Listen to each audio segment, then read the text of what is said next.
This story is called Benno and the Night of the Broken Glass. And this story is all about Kristallnacht and the Holocaust, which goes in with the Holocaust Memorial Day. Benno the cat lived at number 5 Rosenstrasse in Berlin, just a few blocks from the new synagogue. He had a nice warm bed near the furnace where Hans the Heimeister left him fresh milk every night. On Friday nights, Benno visited the Adler family in apartment 3B. He watched Mrs. Adler light Sabbath candles, Mr. Adler slice a braided loaf of bread, and Sophie sing from a book she held close. After dinner, Sophie fed him scraps of chicken. On Sundays after church, Benno visited the Schmidts across the hall in apartment 3A for their family lunch. Before Mrs. Schmidt cleared the dishes for dessert, Inge sneaked bits of schnitzel to him under the table. On weekday mornings, Benno watched Herr Adler and Herr Schmidt leave for work. He waited as Inge came out of her apartment and knocked on Sophie's door. Benno purred when the girls knelt to wish him Guten Morgen. Then he followed them to school. During the day, Benno strolled around the neighbourhood. Sometimes Moshi the butcher fed him scraps, and Frau Gerber, the grocer's wife, scratched his ears. Often he took naps, nestled in amongst the bolts of fabric in the sunny window of Mitzi Stein's dress shop. In the late afternoons, Benno followed Inge and Sophie to the playground. He sat high in a tree as they played on the swings or dashed about in a game of tag with their friends. Benno was welcomed by all, even into apartment 2G, where Professor Goldfarb was too busy with his studies to pay attention when the cat curled up on his desk. At night, Benno returned to his bedside beside the furnace in the basement of number 5 Rosenstrasse. He drank his milk and fell asleep listening to the comforting sounds of the people above. Then things began to change. Moshi the butcher had no scraps for Benno. Frau Gerber, the grocer's wife, had no time to scratch his ears, and Mitzi yelled "Scat!" when Benno tried to nap in the window. One night, men in brown shirts lit a bonfire at Rosenstrasse. As they threw books and papers onto the fire, the crowds cheered. Benno fled and tried to hide inside apartment 2G, but Professor Goldfarb shooed him away. "I must save the book," he muttered.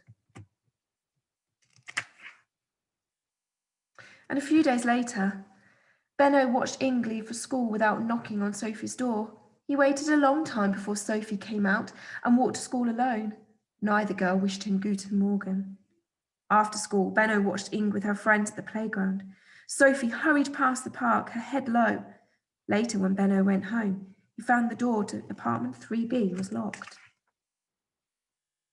Rosenstrasse was still a busy street, but the people were no longer friendly. The men in brown shirts strutted about with their heads held high. Benno walked carefully, dodging their heavy black boots. The neighbours and shopkeepers went quietly about their business, their eyes lowered. Then came a night like no other. The air filled with screams and shouts, sounds of shattering and splintering glass, and the bitter smell of smoke. Benno cowered in a doorway. He watched the brown-shirted men swarm over the neighbourhood, smashing windows and looting shops. At Mosh's butcher shop, they overturned the refrigerators, leaving meat to spoil on the ground. At Mitzi Stein's shop, they ripped the bolts of fabric and threw the sewing machines into the street.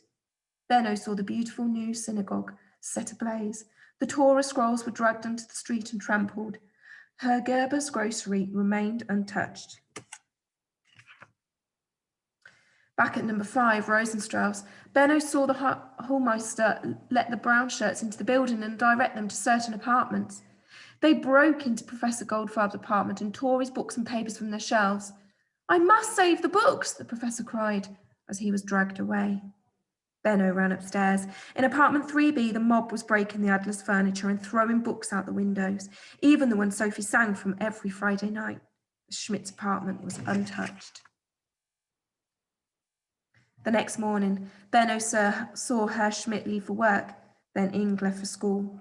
He waited for Sophie, but the Adler's door remained closed. Outside, smouldering fires stung Benno's eyes. His paws were cut and sore from the broken glass that littered the streets. Smoke from the gilded dome of the new synagogue rose into the morning sky. Mitzi Stein was sweeping at the glass in front of her stall.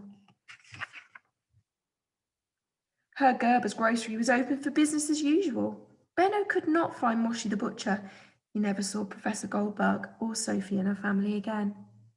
Benno continued to sleep in his bed by the furnace. Hans continued to give him fresh milk, and Frau Gerber scratched his ears. Benno still watched Herr Schmidt leave for work. He still followed Inge to school. But life on Rosenstrauss would never be the same.